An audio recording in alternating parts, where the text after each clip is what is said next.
को अपने चैनल दिव्य दृष्टि पाठशाला में कैसे हैं आप सभी। आशा उम्मीद करते हैं कि आप सभी अच्छे होंगे और आपकी पढ़ाई जो है वो अच्छे से चल रही होगी। बच्चों, आज जो हम लोग इस क्लास में करने वाले हैं वो हम लोग करने वाले हैं जीव विज्ञान का क्लास। किसका क्लास? जीव विज्ञान का क्लास। और जीव विज्ञान में भी हम लोग क्या करने वाले हैं, तो इसमें जो है MCQ को हम लोग अच्छे से समझने का प्रयास करते हैं जो एग्ज़ाम में हमारे आने वाले हैं, है ना। अब यहाँ से देखा जाए कि कौन सा चैप्टर है, तो चैप्टर का नाम है आपका चैप्टर नंबर 5 9th का, जिसका नाम है जीवन की मौलिक इकाई। ठीक है, जीवन की क्या है? मौलिक इकाई। अब जीवन की मौलिक इकाई क्या होता है थोड़ा सा बता देते हैं। वैसे क्लास में सारा कुछ बताया गया है ना। जीवन की मौलिक इकाई हम लोग क्या कहते हैं, किस चीज को कहते हैं? तो जीवन की मौलिक इकाई जो है वो आपकी कोशिका है, यानी आपके शरीर के अंदर जो कोशिका है वही आपका जीवन की मौलिक इकाई है। ठीक है, अब चलिए हम लोग आगे बढ़ते हैं और इसको समझने का प्रयास करते हैं। ठीक है, कक्षा 9 जैसा कि आपको स्क्रीन पर दिखाई दे रहा होगा, जीव विज्ञान झारखंड बोर्ड कोशिका MCQ, है ना। चलिए तो हम लोग इसको आगे बढ़ाते हैं और थोड़ा समझने का प्रयास करते हैं कि चैप्टर का नाम है कोशिका की क्या? जीवन की मौलिक इकाई यानी कोशिका, है ना। अब जीवन की मौलिक इकाई इसको क्यों कहते हैं समझिएगा। सबसे पहले संसार में जितने भी जीव हैं, चाहे वो एक छोटा सा चींटी हो, चाहे ये बहुत बड़ा का हाथी हो या तो वेल मछली हो, ठीक है, सभी का जो शरीर होता है ना वो क्या चीज़ से मिलकर बना होता है? तो सभी का शरीर जो है वो कोशिका से बना हुआ होता है। ठीक है, अब देखिए कोशिका से मिलकर बना हुआ होता है तो जाहिर सी बात है कि कोशिका सबसे छोटी संरचना होगी, है ना, रही होगी। जब ये छोटी संरचना है तो आखिर जो है वृद्धि विकास करके कैसा एक जीव बड़ा हो जाता है। ठीक है, तो देखिए कोशिका जो है, इस कोशिका का अगर समूह की अगर हम लोग बात करेंगे ना, तो जब कोशिका अपना एक समूह बना लेगा तो उस समूह को हम लोग क्या कहते हैं? हम लोग ऊतक कहते हैं। ठीक है, अब ऊतक का अगर समूह बन जाएगा तो वो क्या कहलाएगा? वो अंग कहलाएगा। और फिर जो है अंग का जो समूह बनेगा वो अंग तंत्र कहलाएगा। समझना थोड़ा अच्छे से, ठीक है, अंग तंत्र कहलाएगा। और जब किसी भी जीव में अंग तंत्र का विकास हो जाता है तो फाइनली जो है किसी भी जीव की क्या होती है? संतान की उत्पत्ति हो जाती है। मतलब ये चीज जो है ना, कोशिका से तो निर्माण हुआ, ये संरचना, ये और ये 3 संरचना का होना बहुत जरूरी होता है। ठीक है, नहीं तो क्या है कि फिर जो है किसी भी जीव का जो है निर्माण नहीं हो पाएगा, है ना। चलिए, तो इसीलिए हम लोग कोशिका को क्या कहते हैं कि कोशिका किसी भी जीव की संरचनात्मक, कैसा? संरचनात्मक व कार्यात्मक इकाई है। कहने का मतलब क्या है कि एक छोटी सी मूलभूत इकाई कोशिका थी, उससे एक संरचना ऊतक बना, फिर अंग बना, फिर अंग तंत्र बना, यानी एक संरचना का निर्माण ये कर रही है। इसीलिए इसको कोशिका को किसी भी जीव की संरचनात्मक इकाई कहते हैं। और दूसरा कार्यात्मक इकाई क्यों कहते हैं? क्योंकि देखिए अपना अपना सबका काम है। ठीक है, सभी को अगर देखा जाए तो श्रम विभाजन का कार्य दिया गया है। मतलब सारे जो अंग है ना, जैसे ऊतक हो गए, अंग हो गए, अंग तंत्र हो गए, सारा अपना अपना काम का निष्पादन जो है वो अच्छे तरीके से करता है। इसीलिए क्या कहते हैं? कार्यात्मक इकाई है। अब चलिए हम लोग एक एक करके, बाकी तो हम लोग क्लास में पढ़े ही हैं, क्वेश्चन सॉल्व करने का प्रयास करते हैं। जैसा क्वेश्चन आपके 9th बोर्ड में आएगा वैसा ही क्वेश्चन आपके सामने दिया गया है ना। चलिए तो देखते हैं। पहला क्वेश्चन आपके सामने है, जीव द्रव्य की सर्वप्रथम, क्या है क्वेश्चन? जीव द्रव्य की सर्वप्रथम खोज किसने की थी? पुरोकिंजे किए थे, या तो रॉबर्ट ब्राउन किए थे, या फिर रॉबर्ट हुक किए थे, या तो फिर विर्चो महोदय किए थे। कौन किए थे? तो इसका राइट आंसर जो होगा ऑप्शन नंबर आपका ए हो जाएगा। जीव द्रव्य जो होता है ना उसकी खोज किसने किया था? तो उसकी खोज जो है पुरकिंजे साहब किए थे। ठीक है, रॉबर्ट ब्राउन किस चीज की खोज किए थे? तो याद रखिएगा रॉबर्ट ब्राउन जो है वो केंद्रक का खोज किए थे, है ना। कोशिका के अंदर जो केंद्रक है उसका खोज किए थे। कब? 1831 ईस्वी में। रॉबर्ट हुक के बारे में बात किया जाए तो ये कोशिका, सबसे पहले कोशिका का खोज इसने किया था, लेकिन यह कोशिका मृत कोशिका था। ठीक है, विर्चो महोदय जो है इनका मानना था कि जो भी कोशिका का निर्माण होता है वो शरीर में पहले से जो मौजूद होती है उसी कोशिका से कोशिका का निर्माण होता है, यानी पूर्ववर्ती कोशिका से कोशिका का निर्माण होता है। ठीक है, और ये बात कहकर जो है कोशिका सिद्धांत को विर्चो महोदय जो थे वो कोशिका सिद्धांत को आगे बढ़ाने का काम किए। ठीक है, अब यहाँ से बात आता है कि जीव द्रव्य क्या है, ये समझना। ये कोशिका है, ठीक है। अब कोशिका के अंदर जो है ये केंद्रक है, ये क्या है, केंद्रक है। ठीक है, अब देखो केंद्रक के अंदर जो है एक छोटा सा केंद्रिका होता है और इसके आसपास में जो है ना क्या होता है कि एक जो है तरल भाग होता है। ठीक है, तरल भाग मतलब लिक्विड वाला भाग होता है और ये कोशिका जो है ना इसके चारों ओर भी क्या होता है, एक लिक्विड जैसा रचना भरा होता है। ठीक है, और इसी लिक्विड वाला रचना में जितने भी कोशिका के अंग हैं, जैसे मान लो कि ये माइटोकॉन्ड्रिया है, ठीक है, ये गोल्गी कॉम्प्लेक्स है, ठीक है, ये राइबोसोम है, ठीक है, ये अंतःप्रदवी जालिका है, ये सारी जो कोशिका के अंदर रचनाएं होती है ना सब यही जो है लिक्विड में तैर रही होती है। ठीक है, अब यहाँ अगर हम लोग दूसरा पेन से बना के दिखाते हैं, ये जो संरचना आपका इतना दूर है और इसके अंदर जो तरल भरा हुआ है इसको हम लोग क्या कहते हैं, इसको हम लोग केंद्रक द्रव्य कहते हैं। क्या कहते हैं, केंद्रक द्रव्य, क्योंकि केंद्रक के अंदर है। और ये जो इसके अंदर जो आपका ये सब पूरा भरा हुआ है जो द्रव मतलब तरल लाइक रचना, इसको हम लोग कहते हैं कोशिका द्रव्य। समझना, क्या कहते हैं, कोशिका द्रव्य कहते हैं। अब केंद्रक द्रव्य और प्लस जो है कोशिका द्रव्य, ये दोनों को अगर हम लोग मिला देते हैं तो यही रचना जो है वो क्या कहलाती है, यही रचना कहलाती है जीव द्रव्य। ठीक है, आई होप यहाँ तक समझ में आया होगा। मतलब कोशिका के अंदर जो है तरल भाग होता है जिसमें कोशिका के सभी अंग जो है वो तैरते रहते हैं और उसी में क्या है कि अंदर में एक केंद्रक होता है, केंद्रक के अंदर जो तरल भाग होते हैं ये दोनों को अगर हम लोग मिला दें तो ये क्या कहलाएगा, ये कहलाएगा जीव द्रव्य। और इसी का खोज जो है पुरकिंजो महोदय किए हैं। अगले क्वेश्चन की ओर हम लोग बढ़े और अगला क्वेश्चन है मानव शरीर की सबसे बड़ी कोशिका। बड़ी कोशिका जो नहीं है, यहाँ पे लंबी कोशिका एक्चुअली होगा, लेकिन बड़ी में आंसर दे भी देता है, अगर ऑप्शन में नहीं है तो आप कर सकते हैं, लेकिन बड़ी कोशिका अगर पूछेगा तो अंडाणु हो जाएगा। ठीक है, शरीर की सबसे लंबी कोशिका होगी तब इसका आंसर तंत्रिका कोशिका होगी। यहाँ पे अंडाणु देखिए दिया ही नहीं है, इसीलिए इसका राइट आंसर जो हो जाएगा वो क्या हो जाएगा, तंत्रिका कोशिका राइट आंसर होगा। ये शरीर की सबसे बड़ी यानी लंबी कोशिका होती है, बड़ी नहीं कह सकते हैं, लंबी कोशिका है ना।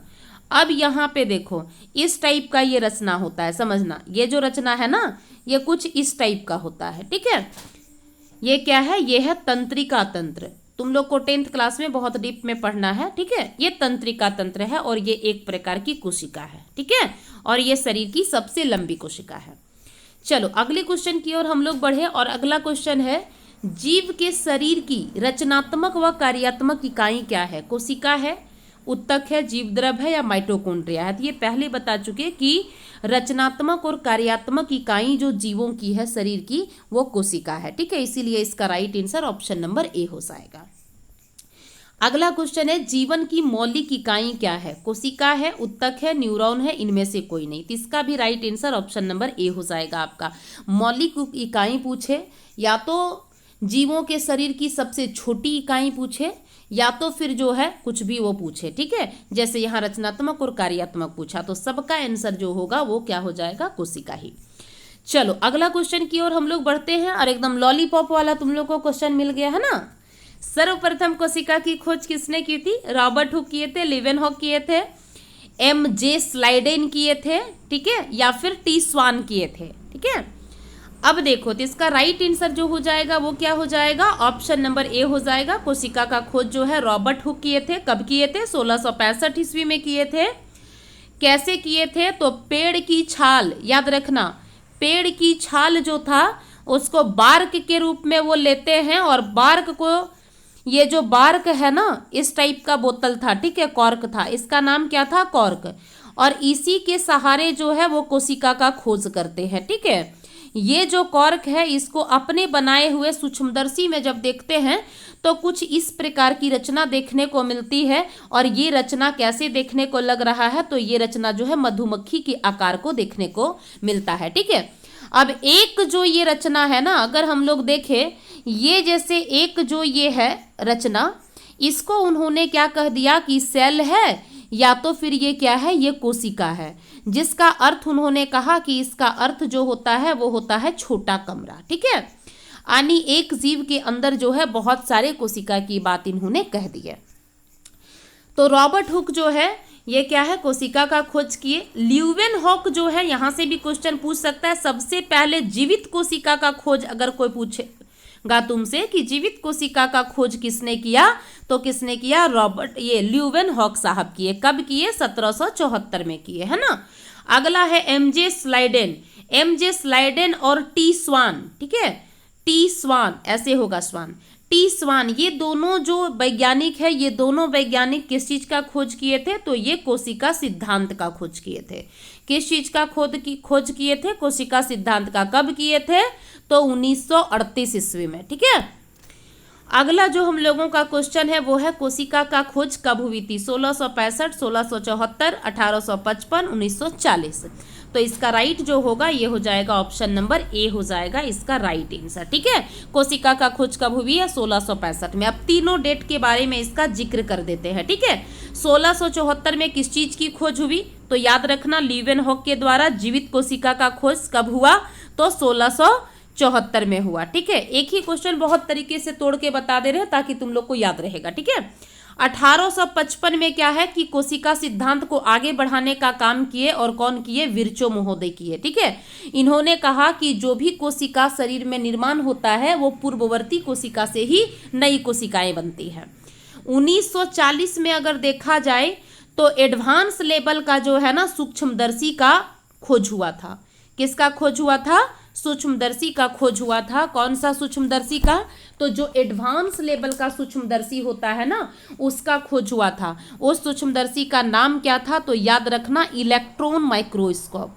कौन सा, इलेक्ट्रॉन माइक्रोस्कोप इस सूक्ष्मदर्शी का नाम था। ठीक है, जिसके बाद ही कोशिका के अंदर जितनी भी जटिल से जटिल संरचना यानी कोशिका का अंग है ना, सभी को अंग को समझने में आसानी हुई वैज्ञानिकों को। ठीक है, तो चलो आई होप तुम लोग को समझ में आया होगा। आगे बढ़ते हैं। सेल यानी कोशिका शब्द की उत्पत्ति से संबंधित वैज्ञानिक का नाम क्या है, वाटसन तथा क्रिक, स्लाइडेन तथा टीश्वान, नॉल और रूस्का सूक्ष्मदर्शी।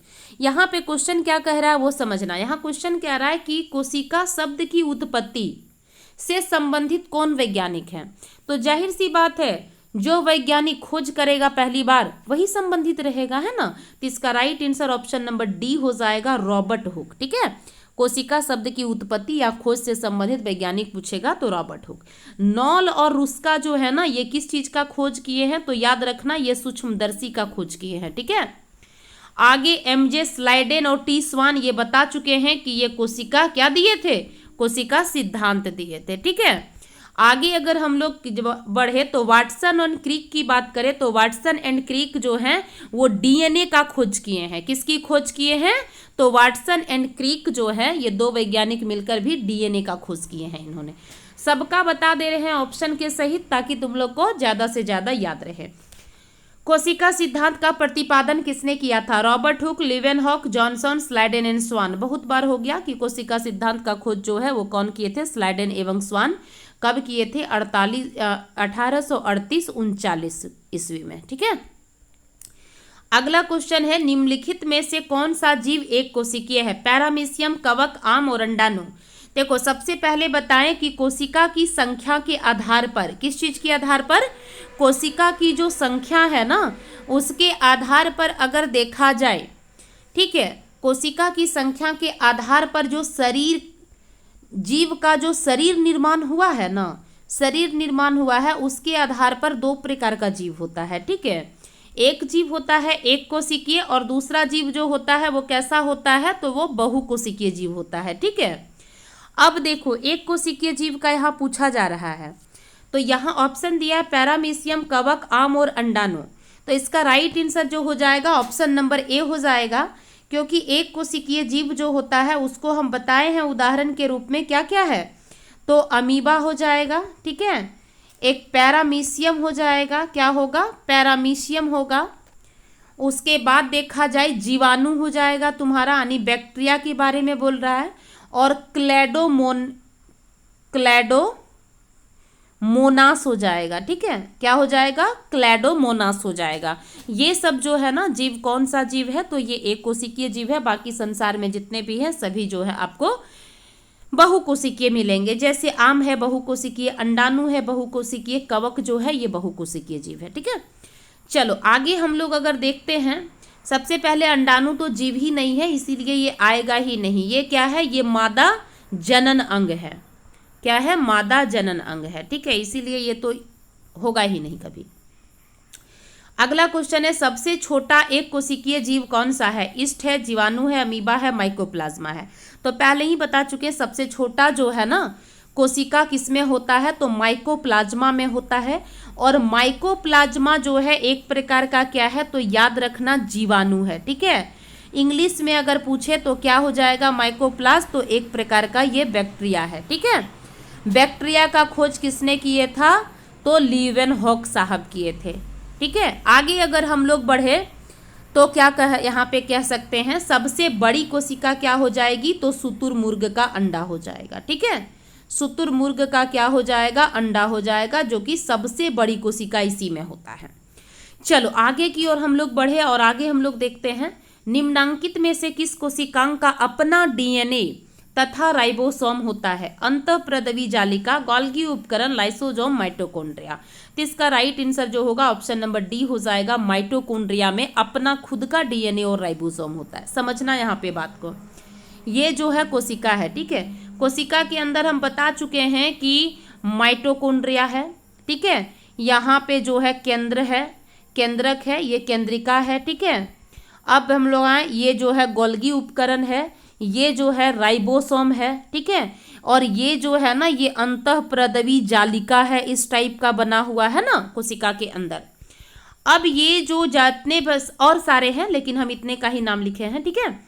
जितने भी एक कोशिका के अंदर अंग हैं, सारे अंग जो है इसी लिक्विड में तैर रहे होते हैं। अब देखो यहाँ तुमसे पूछ रहा है कि कौन सा कोशिका का अंग है जिसका अपना डीएनए और राइबोसोम है। तो अपना डीएनए देखो, इसी केंद्रक के अंदर डीएनए होता है, ठीक है, ध्यान रखना। तो केंद्रक के अंदर कोशिका के अंदर अगर देखा जाए तो ये जो डीएनए है ना, इस डीएनए के पास ये माइटोकॉन्ड्रिया है, ठीक है। इस माइटोकॉन्ड्रिया के पास जो है ना अपना खुद का डीएनए होता है, अपना खुद का राइबोसोम होता है। देखो अब ये जो डीएनए है ये काम क्या करता है, तो ये आनुवंशिक गुणों को एक पीढ़ी से दूसरे पीढ़ी तक पहुंचाने का काम करता है। राइबोसोम क्या करता है, तो ये शरीर के अंदर प्रोटीन का निर्माण करता है, इसीलिए राइबोसोम को प्रोटीन का फैक्ट्री के रूप में जाना जाता है ना। तो ये जो है ना कोशिका अंग में माइटोकॉन्ड्रिया एक ऐसा अंग होता है जिसके पास अपना खुद का डीएनए और खुद का क्या होता है, राइबोसोम होता है, ठीक है। डीएनए क्या है कि डीएनए जो है विभाजित होकर 1 से 2 डीएनए का निर्माण कर सकता है, इसीलिए माइटोकॉन्ड्रिया जो है विभाजित होने की भी क्षमता रखता है, ठीक है। और राइबोसोम क्या है, तो प्रोटीन का निर्माण करता है। अगला क्वेश्चन है, कोशिका का ऊर्जागृह या पावर हाउस या फिर बिजली घर किसको कहते हैं? माइटोकॉन्ड्रिया, गोल्जी उपकरण, लवक या राइबोसोम? तो इसका राइट आंसर जो होगा ये माइटोकॉन्ड्रिया होगा, क्योंकि श्वसन प्रक्रिया जो होती है ना, समझना ये जो श्वसन प्रक्रिया होता है ना, ये कहाँ पे होता है, तो ये माइटोकॉन्ड्रिया में होता है। कहाँ पे होता है, माइटोकॉन्ड्रिया में होता है, ठीक है। अब माइटोकॉन्ड्रिया में जब श्वसन होता है तो श्वसन में क्या मिलता है, श्वसन में हम लोग को जो हम लोग भोजन खाते हैं वो भोजन टूटता है और हम लोगों को ऊर्जा मिलता है ना। क्या होता है, ऊर्जा मिलता है। तो जाहिर सी बात है, ऊर्जा घर पूछ रहा है, पावर हाउस पूछ रहा है या बिजली घर पूछ रहा है। हम लोग को बिजली कहाँ से आता है, ऊर्जा का घर से आता है। तो इसीलिए जो है माइटोकॉन्ड्रिया को क्या कहा जाता है, कोशिका का ऊर्जा घर या फिर पावर हाउस या फिर बिजली घर। अगला क्वेश्चन है आत्महत्या का थैला कहलाता है, लवक है, लाइसोसोम है, रितिका है, केंद्रिका है। तो इसका राइट आंसर जो होगा ऑप्शन नंबर बी आपका सही हो जाएगा।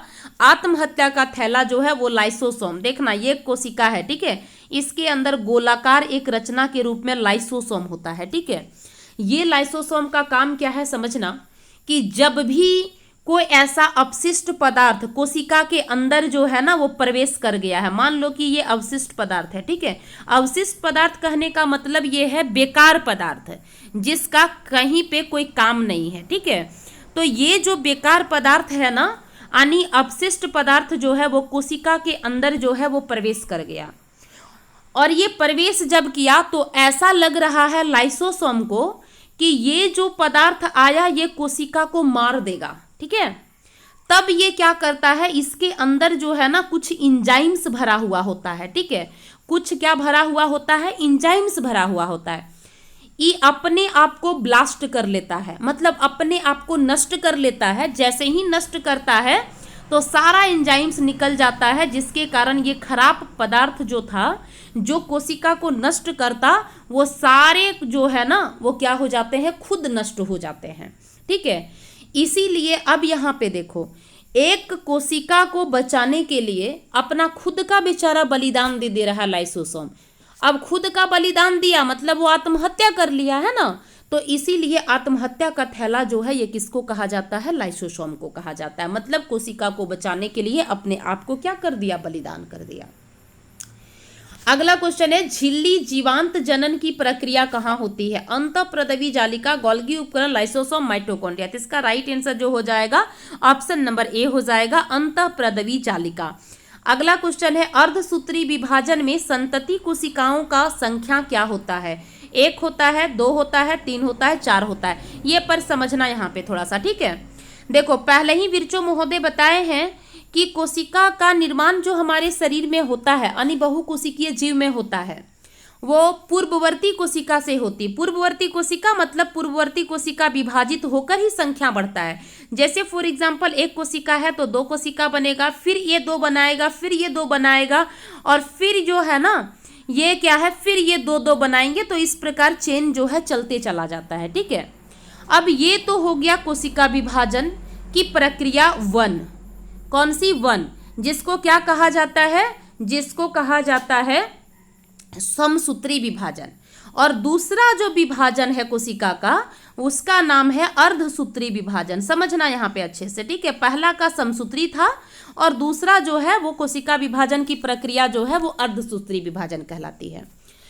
अब अर्धसूत्री विभाजन जो होती है ना, ये जब भी कोई जीव जनन करता है ना, उस स्थिति में अर्धसूत्री विभाजन होता है। और ये जो समसूत्री विभाजन है ना, ये समसूत्री विभाजन जो है शरीर के अंदर हमेशा चलते रहता है। मान लीजिए कि तुम्हारे अंदर कोई कोशिका टूट गया है, कोई घाव हो गया है, कोई उत्तक टूट गया है, उस टाइम ये क्या है कि अपने आप को जो है विभाजित करते रहेगी, और उस चीज को, घाव है या तो टूटा हुआ जो कोशिका उत्तक अंग है, सबको क्या है कि क्षतिग्रस्त को भरपाई करने का काम करती है। और अर्धसूत्री जब विभाजन होगा ना तो क्या होगा कि वो जनन के दौरान ही होगा। अब समसूत्री विभाजन में एक बार कोशिका विभाजित होती है तो 2 कोशिका का निर्माण होता है, ठीक है। लेकिन अर्धसूत्री जो कोशिका विभाजन होता है वो एक बार जब कोशिका विभाजित होता है तो उससे जो है ना 4 क्या है, संतति कोशिका यानी संतान की उत्पत्ति होती है। यही आपसे पूछ रहा है कि अर्धसूत्री विभाजन में संतति कोशिकाओं की संख्या क्या होती। तो इसका राइट आंसर हो जाएगा ऑप्शन नंबर डी, 4 कोशिका का निर्माण। समसूत्री रहता तो 2 कोशिका का निर्माण एक बार में होता है, ठीक है। समसूत्री में 4 का होता है। चलो अगला क्वेश्चन है एक जीव में गुणसूत्रों की संख्या 18 है, उस जीव के अंडे में गुणसूत्र की संख्या कितनी होगी, 18, 9, 36, 27। तो इसका राइट आंसर जो होगा ऑप्शन नंबर बी हो जाएगा 9। समझना, देखो हम पहले बता चुके हैं कि कोई भी संतान की अगर उत्पत्ति होती है, ठीक है, क्या होती है समझना आराम से। संतान की अगर उत्पत्ति होती है तो 2 लोगों की भागीदारी जो है ना वो जरूरी होता है। कौन सा जनन में, तो लैंगिक जनन में। लैंगिक जो है जनन एक प्रकार का विधि है जिसमें एक नए संतान की उत्पत्ति की जाती है। अब यहाँ पे दो लोगों की भागीदारी है, तो एक जो है पेरेंट्स के रूप में नर रहेगा और एक पेरेंट्स के रूप में मादा रहेगी। मादा मतलब स्त्री, नर मतलब पुरुष। अब देखो, इससे जो संतान जो उत्पन्न होगा उसमें दोनों का गुण आएगा, कुछ मम्मी का गुण मिलेगा, कुछ पापा का गुण मिलेगा, है ना। तो यहाँ पे देखो, हम जानते हैं कि मनुष्यों में गुणसूत्र की संख्या कितनी होती है? 46 होती है। कितनी होती है? 46। ठीक है। तो यहाँ पे बच्चा के पास जो ये गुणसूत्र आएगा वो 23 जो है माँ का आएगा और 23 जो है पिता का आएगा। इसके पास भी 46 हो गया, है ना, यानी दोनों का गुण आधा आधा आएगा। उसी तरह यहाँ पूछ रहा है कि एक जीव में गुणसूत्रों की संख्या अगर 18 है, कोई जीव है, ठीक है, मान लेते हैं यही जीव जो नया बना, हम उसकी ही बात करते हैं। ये जीव है जिसमें गुणसूत्र की संख्या 18 है, तो जाहिर सी बात है 9 माँ का आया होगा, 9 पिता का आया होगा। अब अंडा का पूछ रहा है तो अंडाणु जो है ये मादा जनन अंग है ना, यानी माता का पूछ रहा है तो वो 9 हो जाएगा गुणसूत्रों की संख्या। ठीक है, ये सब लॉजिक है, ठीक है, लॉजिक नहीं है, ये सब जो है थ्योरी है, इसके अनुसार ही चलना है तुमको। तो इसका राइट आंसर क्या होगा? ऑप्शन नंबर बी हो जाएगा। अगला है केंद्रक में पाए जाते हैं क्रोमोसोम, लाइसोसोम, राइबोसोम, इनमें से कोई नहीं। तो इसका right answer option number A हो जाएगा। केंद्रक के अंदर क्या पाया जाता है? क्रोमोसोम की रचना पाई जाती है। ठीक है। अगला क्वेश्चन है, इनमें से कौन प्रोटीन निर्माण का केंद्र है? Mitochondria, chloroplast, ribosome, lysosome. तो इसका राइट आंसर हो जाएगा ऑप्शन नंबर सी हो जाएगा, राइबोसोम। माइटोकॉन्ड्रिया को क्या कहते हैं? तो माइटोकॉन्ड्रिया को पावर हाउस या बिजली घर कहते हैं। ठीक है। लाइसोसोम क्या है? तो आत्मघाती थैली है, क्योंकि ये कोशिका को बचाने के लिए खुद को बलिदान दे रहा है ना। अगला है, पादप कोशिका का कौन सा भाग निर्जीव होता है? कोशिका भित्ति, कंकाल तंत्र, केंद्रक, झिल्ली या फिर प्लाज्मा झिल्ली। तो कोशिका का अगर हम लोग देखें पादप कोशिका में, तो उसका निर्जीव भाग जो होता है कोशिका भित्ति होता है, याद रखना। ठीक है। अगला क्वेश्चन है, लाइसोसोम कौन बनाता है? माइटोकॉन्ड्रिया, कोशिका द्रव, राइबोसोम, गोल्जी उपकरण। अब लाइसोसोम जो है कोशिका के अंदर जो अंग है ना, उसको कौन बनाने का काम कर रहा है? उसका निर्माण किससे होता है? कौन सी कोशिका का अंग से होता है? तो इसका राइट आंसर ऑप्शन नंबर जो हो जाएगा वो क्या हो जाएगा? गोल्जी उपकरण हो जाएगा। ठीक है। किससे लाइसोसोम का निर्माण होता है? तो गोल्जी उपकरण से होता है, इसको ध्यान रखना। अगला क्वेश्चन है, पादप कोशिका का सबसे बाहरी आवरण को क्या कहते हैं? कोशिका भित्ति कहते हैं, कोशिका झिल्ली कहते हैं, केंद्रक झिल्ली कहते हैं या फिर प्लाज्मा झिल्ली कहते हैं। तो पादप कोशिका का सबसे बाहरी आवरण पूछ रहा है। ठीक है, ध्यान रखना। तो इसका right answer option number A हो जाएगा, कोशिका भित्ति। ये मान लेते हैं कि पादप कोशिका है। ठीक है। और ये पादप कोशिका का क्या है? प्लाज्मा झिल्ली है। ठीक है, क्या है? प्लाज्मा झिल्ली है। और इसके ऊपर एक बाहर से क्या है कि इस टाइप का एक रचना होता है, यानी आवरण होता है, इसी को हम लोग कोशिका भित्ति कहते हैं। तो बाहर वाला पूछा है तो कोशिका भित्ति ही होगा, है ना। अगला क्वेश्चन है, पादप कोशिका के चारों तरफ पाई जाने वाली झिल्ली को क्या कहते हैं? टोनोप्लास्ट कहते हैं, डिक्टियोसोम कहते हैं, प्लाज्मा झिल्ली कहते हैं, केंद्रक झिल्ली कहते हैं। तो पादप कोशिका के चारों ओर पाई जाने वाली जो झिल्ली होती है उसको क्या कहते हैं? प्लाज्मा झिल्ली। जैसे ये है पादप कोशिका, ठीक है, इसके अंदर में जो है ना सभी प्रकार के कोशिका के अंग हैं। ठीक है। और इसको जो ये घेर के एक झिल्ली रखी है, इसी झिल्ली का नाम क्या है? इसी झिल्ली का नाम है प्लाज्मा झिल्ली। अगला क्वेश्चन है, तारक केंद्रक। तारक केंद्र जो है ना उसका काम क्या है? डीएनए सारणी बनाना, तर्कु निर्माण करना, ये तर्कु होगा। ठीक है। श्वसन का काम करना, जनन का काम करना। तो इसका राइट आंसर हो जाएगा ऑप्शन नंबर बी। तारक केंद्र जो होता है ना, ये ढोलक जैसा रचना होता है कोशिका में। ठीक है। कैसी रचना होती है? ये ढोलक जैसा रचना होता है तारक केंद्र। और इसका काम क्या होता है? तर्कु का निर्माण करना होता है। क्या होता है? तर्कु, पतला पतला फाइबर के रूप में इस टाइप का रचना होता है जिसका निर्माण करता है। ठीक है, यानी तर्कु का निर्माण करता है। अब इस तर्कु का जो निर्माण किया तारक केंद्र, इसका उपयोग कहाँ पे होता है? तो इसका उपयोग जो है ना, जब कोशिका विभाजन होता है ना, तो क्रोमोसोम को पकड़ने के लिए यानी बांधने के लिए इस तर्कु का प्रयोग किया जाता है। ठीक है। चलो आगे हम लोग बढ़ते हैं। अगला क्वेश्चन है, प्रोकैरियोटिक कोशिका का उदाहरण है अमीबा है, बैक्टीरिया है, कवक है या फिर मनुष्य है। ठीक है, तो इसका राइट आंसर जो हो जाएगा वो क्या हो जाएगा, वो बैक्टीरिया हो जाएगा। याद रखना क्या होगा, बैक्टीरिया हो जाएगा इसका राइट आंसर। अब यहाँ पे एक चीज तुम लोग समझना, ठीक है, यहाँ पे थोड़ा तुम लोगों को समझा दे रहे हैं। कोशिका के अंदर जो है ना, समझना, कोशिका के अंदर जो केंद्रक होता है, ठीक है, केंद्रक, उसके आधार पर जो है ना जीव दो प्रकार के होते हैं। कोशिका के अंदर जो केंद्रक होता है, इस केंद्रक को आधार मानने के बाद जो है ना कोशिका दो तरह का होता है। एक कोशिका होता है, एक जीव जो होता है, कोशिका नहीं जीव दो तरह का होता है। एक जीव होता है प्रोकैरियोटिक जीव, ठीक है, प्रोकैरियोटिक जीव, और दूसरा जो होता है वो होता है यूकैरियोटिक जीव, कैरियोटिक जीव। अब यहाँ पे देखना, ये जो प्रोकैरियोटिक जीव है, ठीक है, ये प्रो का मतलब होता है पुराना और कैरियोटिक का मतलब होता है केंद्रक। प्रो का मतलब क्या होता है, पुराना, और कैरियोटिक का मतलब ये दो शब्द से मिलकर बना हुआ है, ध्यान देना इसको। प्रो का मतलब होता है पुराना और कैरियोटिक का मतलब होता है केंद्रक। यहाँ पे भी यू का मतलब होता है एडवांस लेवल और कैरियोटिक का मतलब होता है केंद्रक। यानी इस प्रकार का जो जीव होगा उसके पास केंद्रक जो होगा वो पुराने जमाने का होगा, और इस प्रकार का जो जीव होगा उसके पास केंद्रक जो होगा वो कैसा होगा, तो केंद्रक जो है एडवांस लेवल का होगा।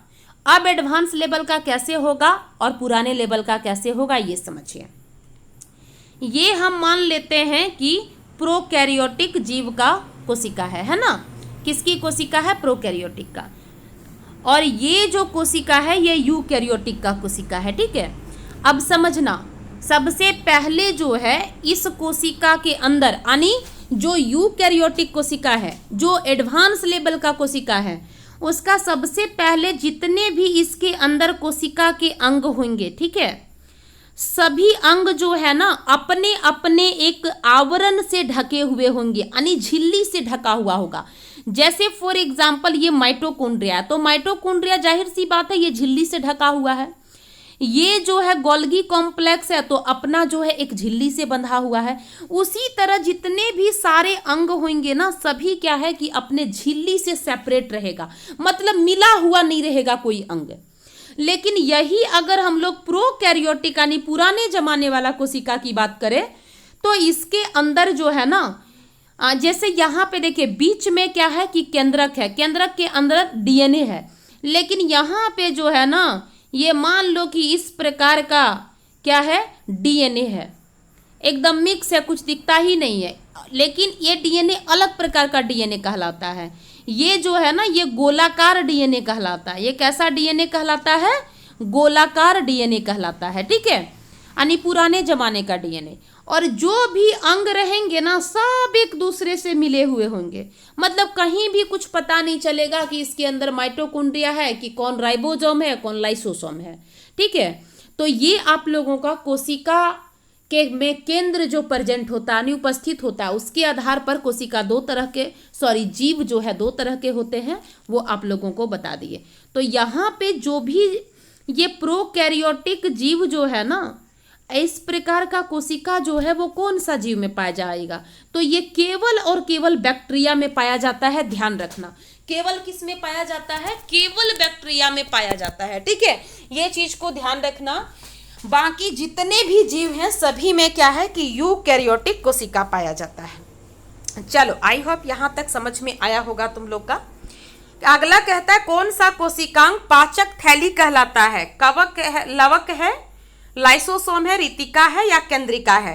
तो इसका राइट आंसर हो जाएगा ऑप्शन नंबर बी, आत्महत्या थैली, यानी पाचक थैली भी इसको कहा जाता है, क्योंकि जो अपने अंदर से ये इंजाइम्स निकालता है, वो जो भी अपशिष्ट पदार्थ अंदर आ रहे हैं उसको क्या किया, अपने अंदर वो पचा लिया, इसीलिए पाचक थैली उसको कहा जाता है।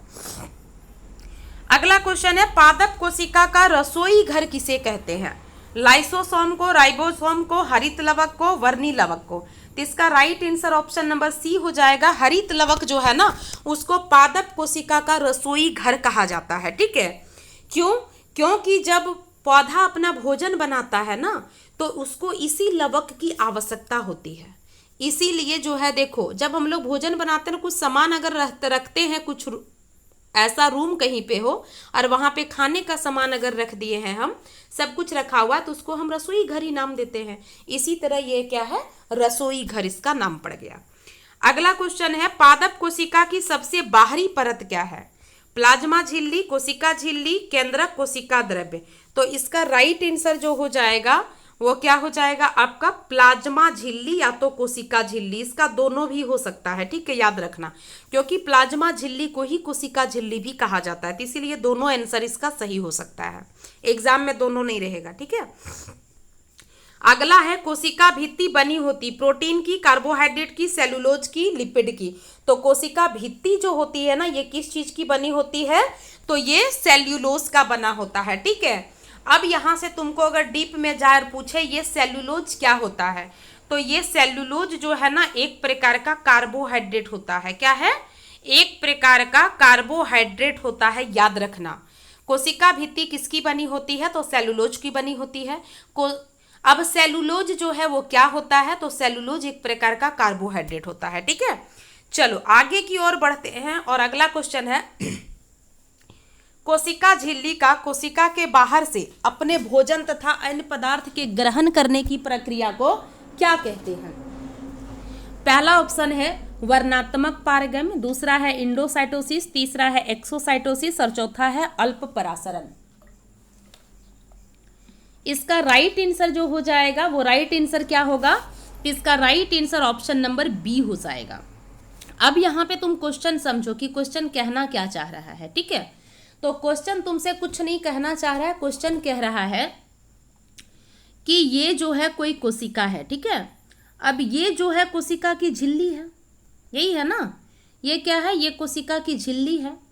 अब ये जो कोशिका की झिल्ली है ना, इससे कह रहा है कि कोई पदार्थ अगर, एक सेकंड देख लेते हैं, कोशिका के बाहर से अपने भोजन, हाँ कोई, देखो ये कोशिका का बाहर का एरिया है ना, अब इस बाहर की एरिया से कुछ भोजन या तो अन्य पदार्थ को अगर कोशिका ग्रहण करना चाहे तो उस विधि को हम लोग क्या कहेंगे? तो उस विधि को हम लोग कहते हैं इंडोसाइटोसिस। क्या कहते हैं? इंडोसाइटोसिस, याद रखना, ठीक है।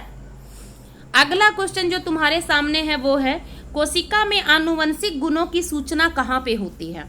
माइटोकॉन्ड्रिया में, कोशिका द्रव्य में, राइबोसोम में, गुणसूत्र में। तो इसका राइट आंसर जो हो जाएगा ऑप्शन नंबर डी हो जाएगा। कहाँ पे? गुणसूत्र में। आनुवंशिक गुण क्या होता है? आनुवंशिक गुण एक ऐसा गुण होता है जो माता पिता से बच्चों को प्राप्त होता है, ठीक है, और ये पीढ़ी दर पीढ़ी जो है ना बच्चे में ट्रांसफर होते जाता है, मतलब स्थानांतरित होते जाता है। तो इस गुण की सूचना जो है किस अंग में होती है? तो इसका राइट आंसर हो जाएगा ऑप्शन नंबर डी, गुणसूत्र में होता है, ठीक है। जो भी हम लोगों का माता पिता से मान लो लक्षण मिल रहा है, गुण मिल रहा है, उसी को आनुवंशिक गुण कहता है। और यह आनुवंशिक गुण की सूचना जो है किसके पास रहता है? तो गुणसूत्र के पास रहता है। गुणसूत्र जो है एक तरह से देखा जाए तो ये खबरी लाल होता है, माता पिता का खबर जो है बच्चे तक पहुंचाने का काम करता है। चलो अगला क्वेश्चन की ओर हम लोग बढ़े और अगला क्वेश्चन है, जीन बने होते हैं डीएनए के खंड से, माइटोकॉन्ड्रिया एवं रसधानी से, लाइसोसोम से या फिर क्रोमेटिन धागा से। तो इसका right answer option number A हो जाएगा, डीएनए से। समझो, देखो ये जो है ना, ये डीएनए का रचना है, ठीक है, याद रखना। अब इस डीएनए को अगर जहां से मुड़ रहा है, ठीक है, और जहां पर जो है फिर दूसरा मुड़ाव आ जा रहा है, उसके बीच का रचना जो होता है ना, इसी रचना को हम लोग जीन कहते हैं, ठीक है। अब सोचो यहाँ पे ऑप्शन दिया डीएनए का खंड, तो इतना जो हम लोग भाग को कटिंग किए हैं ये डीएनए का खंड ही है ना, या तो टुकड़ा ही है ना, तो वही है डीएनए का टुकड़ा या खंड जो होता है वो क्या कहलाता है? जीन कहलाता है, ठीक है। और यही जीन जो है एक्चुअली में खबरी लाल होता है, माता पिता के लक्षण को ले जाके किसके पास फेंकता है? बच्चे के पास, यानी संतान के पास पहुंचाता है। अगला क्वेश्चन है, तारक काय पाया जाता है कोशिका द्रव्य में, गुणसूत्र में, केंद्रक में, केंद्रिका में। तो इसका right answer option number A हो जाएगा, कोशिका द्रव्य में, क्योंकि तारक काय जो होता है ना, एक प्रकार का ये क्या है? कोशिका का अंग है, ठीक है। अब कोशिका का अंग जितने भी हैं वो कहाँ मौजूद होते हैं? कोशिका के अंदर जो लिक्विड है ना। अब इस लिक्विड का नाम क्या है? तो इस लिक्विड का नाम है कोशिका द्रव्य। ठीक है, समझना कि अंदर में जो लिक्विड है ना कोशिका के अंदर, उसको हम लोग क्या कहते हैं? कोशिका द्रव्य कहते हैं। तो जाहिर सी बात है कि इसी लिक्विड पर क्या है, सारे जो कोशिका के अंग हैं वो तैर रहे होते हैं, इसीलिए इसका right answer option number A हो जाएगा, कोशिका द्रव्य। अगला क्वेश्चन है, वर्णात्मक पारगम्य झिल्ली कहते हैं। वर्णात्मक पारगम्य झिल्ली किसको कहते हैं? कोशिका द्रव्य को कहते हैं, या तो फिर केंद्रक को कहते हैं, या तो फिर कोशिका झिल्ली को कहते हैं, या तो फिर हम लोग इनमें से कोई को नहीं कहते हैं। तो इसका राइट आंसर जो हो जाएगा ऑप्शन नंबर सी हो जाएगा। कोशिका झिल्ली को हम लोग क्या कहते हैं? वर्णात्मक पारगम्य झिल्ली कहते हैं। यहाँ पे समझना, ये क्या है? कोशिका है, और ये क्या है? कोशिका झिल्ली है। ये क्या है? कोशिका झिल्ली। ठीक है, अब ये जो झिल्ली है ना, ये इसके अंदर एक खास प्रकार का गुण है, और खास प्रकार का गुण क्या है? तो कोशिका के अंदर मान लो कि कोई खराब पदार्थ है, ठीक है, यानी अवशिष्ट पदार्थ जो है पड़ा हुआ है। अब अवशिष्ट पदार्थ क्या होगा? हो सकता है कोई कोशिका का अंग डेथ कर गया होगा, है ना। ठीक है, तो ये जो अवशिष्ट पदार्थ है ना, इसको बाहर निकालना, और जो कोशिका के बाहर कुछ महत्वपूर्ण पदार्थ है उसको कोशिका के अंदर आएगा। ठीक है, जो जरूरी होगा कोशिका को और जो महत्वपूर्ण कोशिका के लिए होगा, वही पदार्थ को ये झिल्ली जो है अंदर आने देगी, और जो खराब पदार्थ है उसी को ये बाहर निकलने देगी, अच्छा पदार्थ को नहीं बाहर निकलने देगी। ठीक है, इसी कारण इसको क्या कहा जाता है? वर्णात्मक पारगम्य झिल्ली, या तो फिर याद रखना चयनात्मक पारगम्य झिल्ली कहा जाता है। ठीक है, दोनों चीज, या तो फिर अर्ध पारगम्य झिल्ली कहा जाता है। क्या कहा जाता है? अर्ध पारगम्य झिल्ली। तीन नाम इसका है, याद रखना, अर्ध पारगम्य झिल्ली, चयनात्मक झिल्ली, वर्णात्मक पारगम्य झिल्ली। क्यों कहते हैं कोशिका झिल्ली को? क्योंकि ये चुन के लेता है, जो खराब है उसको बाहर फेंक दिया, और जो कोशिका को जरूरत है उसी पदार्थ को ये अंदर आने दिया, बाकी सबको ये अंदर आने का अलाउ नहीं करता है। जैसे फॉर एग्जांपल समझो, तुम्हारा घर है, ठीक है, कोई दरवाजा नॉक कर रहा है, खटखटा रहा है, तुम खोल के देखी कि कौन आदमी है ये। अगर तुम्हारा कोई रिलेटिव है या घर के आदमी है तो तुम आने के लिए उसको क्या कर दी? अलाउ कर दी कि आइए अंदर। लेकिन कोई अनजान पर्सन है, तुम दरवाजा बंद कर ली कि तुम चले जा, हम तुमको नहीं जानते हैं। ठीक है, सेम उसी प्रकार का काम जो है कोशिका झिल्ली करता है। अगर खराब पदार्थ है कोशिका के अंदर पड़ा हुआ तो उसको बाहर फेंक देगी, अगर कोशिका के अंदर कुछ चीज जरूरत है तो उसको वो अंदर ले लेगी, बाकी चीजों को नहीं लेगी। ठीक है, इसीलिए चून कर लेती है। इसीलिए चयनात्मक पारगम्य झिल्ली, अर्ध पारगम्य झिल्ली क्योंकि कुछ ही पदार्थ को अंदर आने देती है, अर्ध मतलब आधा होता है, तो कुछ ही पदार्थ को अंदर आने देती है, पूरे को नहीं देती है, इसीलिए अर्ध पारगम्य है ना। चलो आगे हम लोग चलते हैं और देखते हैं क्वेश्चन क्या है। पीले, नारंगी अथवा लाल रंग के रंजकों में कौन सा पदार्थ पाया जाता है? कैरोटीन है, सेफ्रामाइसिन है, मेथालिन ब्लू है, इनमें से कोई नहीं।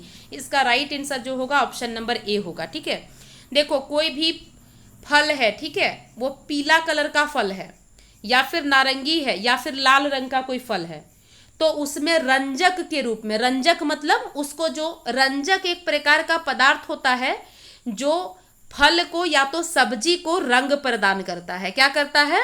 फल हो गया या सब्जी हो गया या पत्ता है, उसको क्या करता है? वो रंग प्रदान करता है। ठीक है, तो यहाँ पे तुमसे पूछ रहा है कि पीला, नारंगी अथवा लाल रंग का जो भी कोई भी सब्जी होता है, या तो वो फल होता है या तो पत्ती होता है, उसमें किस प्रकार का रंजक होता है? तो उसमें जो है कैरोटीन नाम का रंजक पाया जाता है।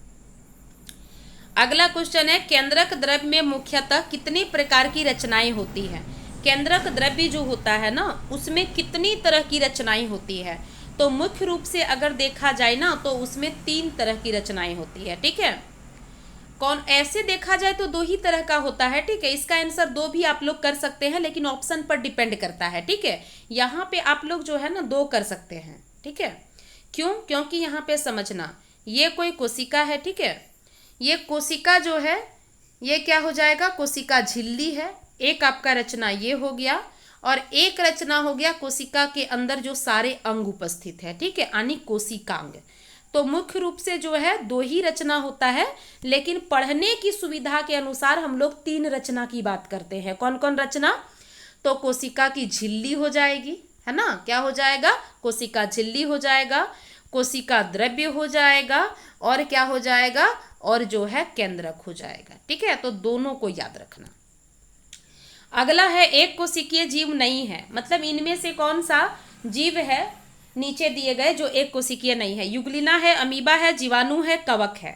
तो इसका राइट आंसर जो हो जाएगा वो क्या हो जाएगा? तो याद रखना कि कवक हो जाएगा, क्योंकि युग्लिना भी जो है वो एक कोशिकीय जीव है, अमीबा भी एक कोशिकीय जीव है, और जीवाणु यानी बैक्टीरिया भी एक कोशिकीय जीव है। तो इसका right answer option number D हो जाएगा, कवक। कवक बहुकोशिकीय जीव है। अगला क्वेश्चन है झिल्लियों से घिरा हुआ कोशिका द्रव्य। देखो ये कोशिका है, ये क्या है? कोशिका द्रव्य ही बोल रहा है ना, यानी ये जो लिक्विड इसके अंदर पाया जाता है, लिक्विड वाला रूप, उसको कहते हैं कोशिका द्रव्य, ठीक है। तो समझना कि झिल्ली से घिरा हुआ कोशिका द्रव्य में पाया जाने वाला अंग जिसमें पाचक रसायन या इंजाइम्स होते हैं वो क्या कहलाता है?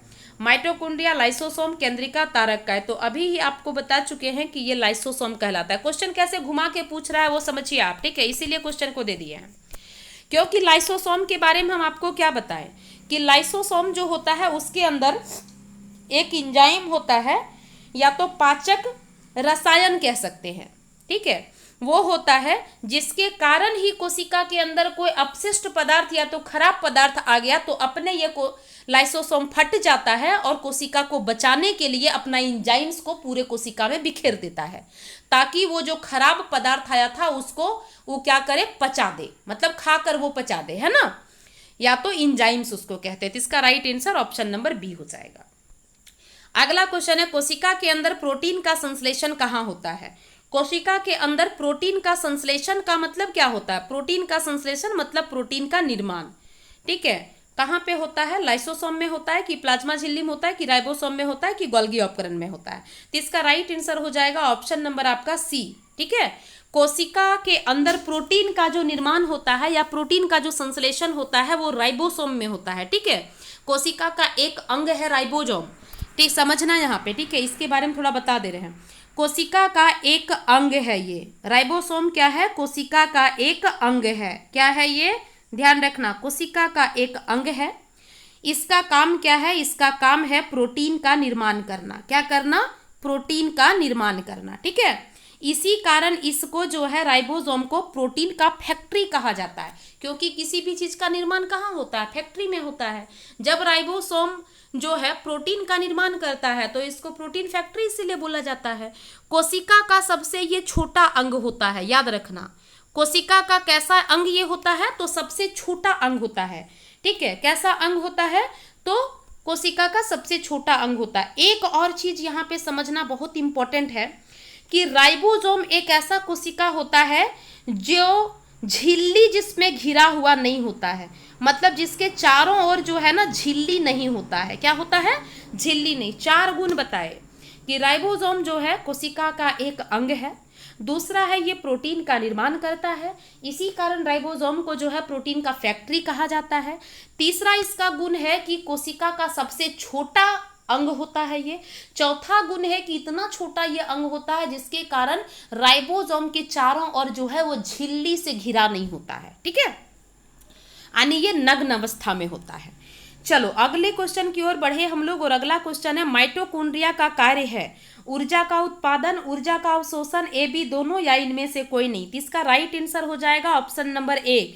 माइटोकॉन्ड्रिया का काम ही केवल है ऊर्जा का उत्पादन कर देना, ठीक है, इसीलिए इसका आंसर जो होगा वो ऑप्शन नंबर ए हो जाएगा। अगला क्वेश्चन है कोशिका में के किस अंग में एटीपी बनता है? माइटोकॉन्ड्रिया में बनता है, प्लास्टिड में बनता है, लाइसोसोम में बनता है, अंतःप्रदवी जालिका में बनता है। तो इसका राइट आंसर हो जाएगा ऑप्शन नंबर ए हो जाएगा माइटोकॉन्ड्रिया। समझना ये है तुम्हारा क्या है? कोशिका। कोशिका के अंदर अगर देखा जाए ना तो इस प्रकार का रचना जो होता है ये माइटोकॉन्ड्रिया होता है। किस प्रकार का रचना? इस प्रकार का रचना जो है माइटोकॉन्ड्रिया होता है, ठीक है। अब इस माइटोकॉन्ड्रिया के अंदर जो ऊर्जा का निर्माण होता है ना, वो ऊर्जा जो है वहां पे जमा जो रहता है ना, वो एटीपी के रूप में जमा होता है। किस रूप में जमा होता है? एटीपी के रूप में जमा होता है, ठीक है। तो जाहिर सी बात है, जब बन रहा है ऊर्जा माइटोकॉन्ड्रिया के अंदर, जमा रह रहा है वहां माइटोकॉन्ड्रिया के अंदर, तो एटीपी भी कहाँ पे बनेगा? माइटोकॉन्ड्रिया में।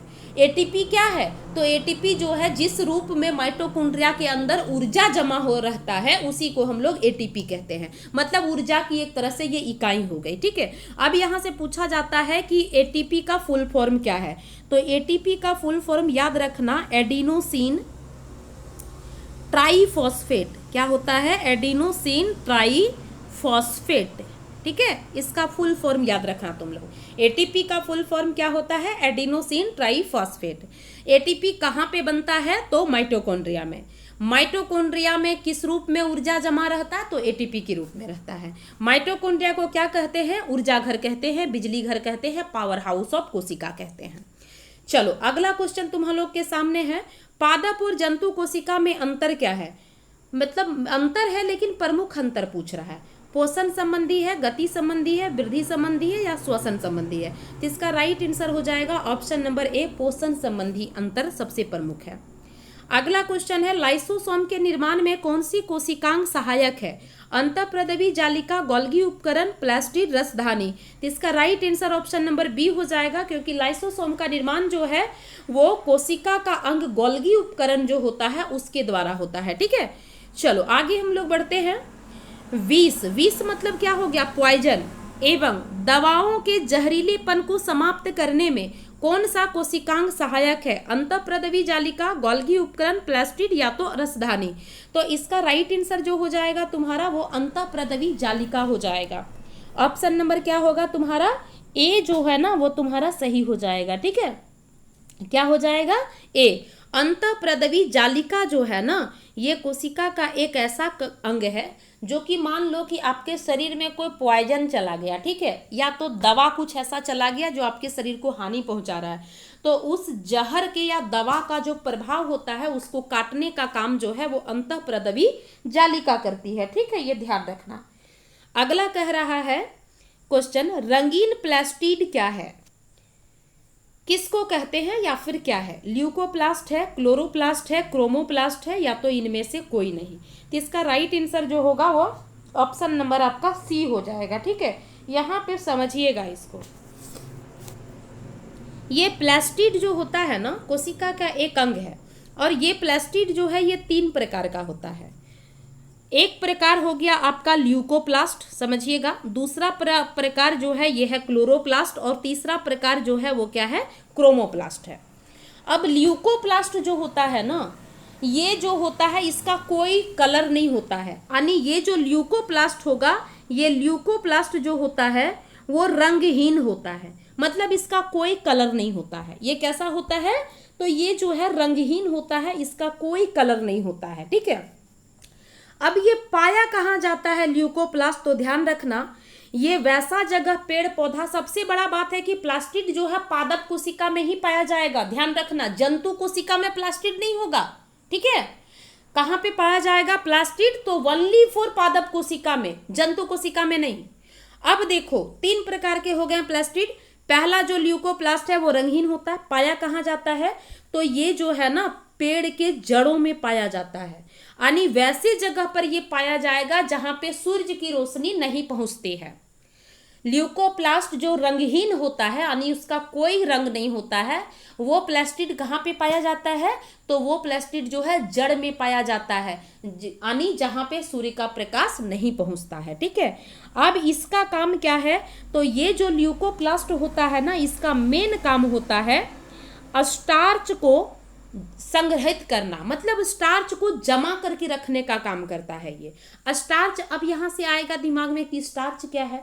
तो स्टार्च जो है एक प्रकार का कार्बोहाइड्रेट होता है और इसी को ये जमा करने का काम करता है। कौन करता है? ल्यूकोप्लास्ट करता है। चलो अगला जो तुम लोगों का प्लास्टिड है 3 तरह बताए, तो दूसरा जो है ये क्लोरोप्लास्ट है, ठीक है। क्लोरोप्लास्ट जो होता है ना ये हरा कलर का होता है, ठीक है। ये किस कलर का होता है? हरा कलर का। और यही प्लास्टिड के कारण जो है पत्ती का रंग जो होता है वो हरा होता है, ठीक है। और यही क्लोरोप्लास्ट जो है वो क्या होता है कि भोजन बनाने के समय जो है पौधा इसका उपयोग करता है। तीसरा है क्रोमोप्लास्ट। क्रोमोप्लास्ट जो है ना, ये क्या कह सकते हैं, अभी तुम लोग को बताए कि फल हो गया, सब्जी हो गया, या तो पेड़ पौधा का पत्ती हो गया, सभी को रंगीन कलर प्रदान करता है। क्या करता है? रंगीन रंग प्रदान करता है। मतलब ये क्रोमोप्लास्ट जो होता है लाल पीला हरा सब रंग का होता है, ठीक है, यानी रंगीन उसको क्या करता है वो बनाता है। तो ये जो था 3 तरह का प्लास्टिड था, ठीक है। चलो आगे हम लोग बढ़ते हैं और अगला क्वेश्चन है, श्वेत तथा रंगहीन प्लास्टिड को कहते हैं ल्यूकोप्लास्ट, क्लोरोप्लास्ट, क्रोमोप्लास्ट, इनमें से कोई नहीं। इसका राइट आंसर अभी भी बता चुके हैं, ल्यूकोप्लास्ट। सफेद होता है, कोई कलर नहीं, मतलब सफेद हो गया है ना, तो इसका right answer option number A हो जाएगा। अगला क्वेश्चन है, कौन सा लवक प्रकाश संश्लेषण के लिए आवश्यक है? लवक, प्लास्टिड को ही लवक कहता है, याद रखना, ठीक है। हिंदी में लवक है, इंग्लिश में प्लास्टिड है। अब कहता है कौन सा लवक है जो प्रकाश संश्लेषण के लिए आवश्यक है? पहला है क्रोमोप्लास्ट, दूसरा है ल्यूकोप्लास्ट, तीसरा है क्लोरोप्लास्ट। अभी तुम लोग को बताएं कि ये जो क्रोमोप्लास्ट है ये तो रंगीन भाग बनाता है, ल्यूकोप्लास्ट तो बेचारा एकदम श्वेत और रंगहीन होता है, ठीक है। क्लोरोप्लास्ट जो है ये पौधा को हरा रंग प्रदान करता है, और यही प्रकाश संश्लेषण जब होता है तब वो क्या करता है, वो इसका प्रयोग करता है। अब यहाँ से एक बात तुम लोगों को समझना है कि प्रकाश संश्लेषण है क्या। तो प्रकाश संश्लेषण कुछ भी नहीं है, एक प्रकार की विधि है जिसके सहारे जो है पौधा अपना खाना बनाता है। पौधा क्या करता है? अपना खाना तैयार करता है। पौधा क्या करता है? अपना खाना तैयार करता है। किस विधि से? प्रकाश संश्लेषण विधि से। क्योंकि तुमको क्या है कि बना बनाया हुआ खाना मिल जाता है, लेकिन पौधा अपना खाना खुद बनाता है, ठीक है। तो कौन सा विधि से बनाता है? प्रकाश संश्लेषण विधि से बनाता है, ठीक है। अब जब पौधा जो अपना खाना बनाता है प्रकाश संश्लेषण विधि से, तो उसको जो है ना 4 चीज की आवश्यकता होती है, समझना। सबसे पहला चीज की उसकी आवश्यकता क्या होती है? तो उसको जल चाहिए, तो जल जो है वो जड़ से अपना ले लेता है।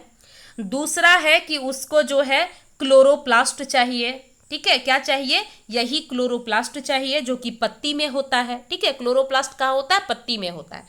तीसरा है उसको कार्बन डाइऑक्साइड चाहिए, मतलब CO2 चाहिए। ये CO2 कहाँ से लेगा? तो वातावरण से ले लेगा। और चौथा चीजें उसको क्या चाहिए? तो चौथा चीजें उसको सूर्य का प्रकाश चाहिए। और सूर्य का प्रकाश कहाँ से मिलता है? सूर्य से मिलता है। ये 4 चीज जब होगा तभी एक पौधा अपना खाना बना पाएगा, नहीं तो वो खाना अपना नहीं बना पाएगा, ठीक है। इसीलिए जो है एक क्वेश्चन और पूछा जाता है कि प्रकाश संश्लेषण दिन में होता है या रात में होता है? तो प्रकाश संश्लेषण जो होता है ये दिन में होता है, क्योंकि रात में धूप होता ही नहीं है, फिर प्रकाश संश्लेषण कैसे होगा? क्योंकि प्रकाश संश्लेषण के लिए 4 चीजें चाहिए। तो क्या है कि जल मिल जाएगा पौधा को, क्लोरोप्लास्ट मिल जाएगा, CO2 मिल जाएगा, लेकिन क्या नहीं मिलेगा? सूर्य का प्रकाश नहीं मिलेगा। इसीलिए ये दिन में अपना खाना बनाता है, रात में नहीं बना पाता है। चलो आगे हम लोग बढ़े तो अगला क्वेश्चन है, कोशिका में क्रोमोजोम कहाँ पाया जाता है? केंद्रक में, कोशिका भित्ति में, कोशिका द्रव्य में, इनमें से कोई नहीं। इसका राइट आंसर हो जाएगा ऑप्शन नंबर ए। कोशिका में जो क्रोमोजोम पाया जाता है, ये मान लो कोशिका है और ये जो है केंद्रक है, इसी केंद्रक के अंदर जो है क्या होता है? क्रोमोजोम इस तरह का पड़ा हुआ रहता है, ठीक है। तो इसका right answer option number A हो जाएगा। अगला क्वेश्चन है, पादप कोशिका की भित्ति किस पदार्थ से बनी हुई होती है? स्टार्च से, सेल्यूलोज से, प्रोटीन से, या तो वसा से, ठीक है। ये चौथा ऑप्शन है, यानी डी ऑप्शन। तो इसका right answer option number B हो जाएगा। पहले ही बता चुके हैं कि पादप कोशिका की जो भित्ति होती है वो सेल्यूलोज की बनी होती है, और भित्ति क्या होती है? सॉरी, सेल्यूलोज जो है वो क्या होती है? तो एक प्रकार का कार्बोहाइड्रेट ये होता है। ये भी पूछ सकता है, तो याद रखना, ठीक है। तो आई होप तुम लोग को अच्छे से समझ में आया होगा, ठीक है। अब देखो यहाँ पे कोशिका का डायग्राम दे दिए हैं, तुम लोग इसको बना सकती है। थोड़ा इजी वाला डायग्राम दे दिए हैं तुम लोग को, ठीक है। अब देखो ये इजी वाला जो डायग्राम है ये तुम्हारा जो है ये जंतु कोशिका है। ये कौन सी कोशिका है? जंतु कोशिका है। इसमें क्या क्या है? तो देखो माइटोकॉन्ड्रिया है, देखो ये तुम्हारा माइटोकॉन्ड्रिया है, ये तुम्हारा रितिका है, ये जो है एक छोटा सा केंद्रिका है, और ये जो तुम्हारा इतना सा संरचना दिख रहा है ये तुम्हारा केंद्रक है। ये जो चारों ओर से घेर के इसको बैठा हुआ है कोशिका का, ये कोशिका झिल्ली है। और इसी के अंदर देखो केंद्रक के अंदर ये गुणसूत्र पड़ा हुआ है इस टाइप का, ठीक है। और ये जो है लिक्विड बताए जिसमें कोशिका का अंग तैरता हुआ रहता है, उसका नाम है कोशिका द्रव्य। ये जो रचना है तुम्हारा, इस रचना का नाम है गोल्गी का या तो गोल्गी उपकरण कहा जाता है। ये छोटा सा जो रचना है यहाँ पे दिखा दे रहे, ये जो छोटा सा रचना है ये तुम्हारा लाइसोसोम है, ठीक है। और ये जो रचना नली के आकार का इस टाइप का है ना, ये रचना जो है अंतःप्रदवी जालिका है। और ये जो है रचना ये कोशिका द्रव्य है। कौन सा रचना? तो केंद्रक के अंदर यानी इसके अंदर जो लिक्विड वाला रचना है उसी को केंद्रक द्रव्य कहते हैं, ठीक है। तो ये वाला जो है तुम लोग कोशिका को बना सकती हो। अगला तुम्हारे सामने है पादप कोशिका, ठीक है। पादप कोशिका भी वही है लेकिन कुछ कुछ यहाँ पे अंतर देखने को मिलेगा। क्या अंतर है बता दे रहे हैं। जैसे ऋतिका वहां पे छोटा था, यहाँ पे देखो ऋतिका कितना बड़ा है ना। क्या है ये जो है ऋतिका है, ठीक है। और ये जो है बहुत बड़ा है।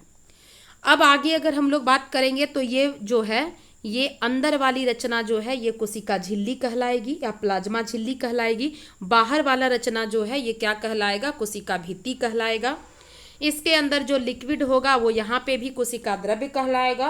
और बस यहाँ पे जंतु कोशिका से एक रचना बढ़ जाएगा।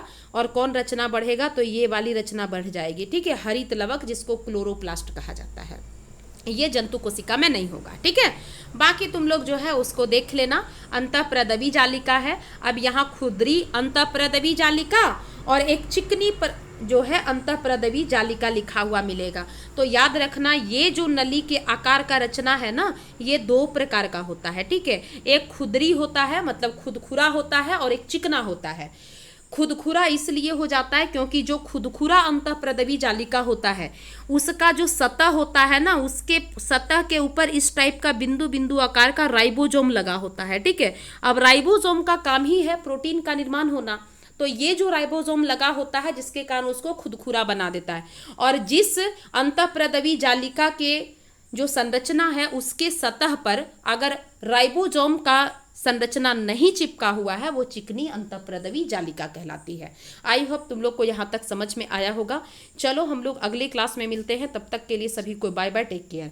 और क्लास अगर देखती है तो थोड़ा सा क्लास को लाइक भी कर दिया करो, है ना, ताकि दूसरा बच्चा देखकर मोटिवेट हो और क्लास को देखे और सभी बच्चे तक, गरीब बच्चे तक जो है ये क्लास जो है फ्री शिक्षा जो है पहुंच पाए। हम इसी आशा उम्मीद के साथ जो है इसको हम स्टार्ट किए हैं, ठीक है। और चैनल को थोड़ा सा सब्सक्राइब सिर्फ करो, तुम लोग से पैसा तुम लोगों को नहीं देना है, बस सब्सक्राइब करो और सब्सक्राइबर को बढ़ाओ ताकि तुम लोग को नया नया वीडियो हम इसी तरह उत्साह के साथ हम देते रहे। कुछ प्यारा सा अगर तुमको समझ में आता है तो कमेंट भी कर दिया करो ताकि बच्चा जो अगला देखने वाला होगा वो मोटिवेट होगा और इस क्लास को देखेगा, ठीक है। और ज़्यादा होता है तो अपने दोस्तों के साथ शेयर करो ताकि ये सभी गरीब बच्चे तक पहुंच सके शिक्षा। चलो बहुत बहुत धन्यवाद आप सभी को, मिलते हैं अगले क्लास में, तब तक के लिए सभी को बाय बाय, टेक केयर, अपना ख्याल रखना।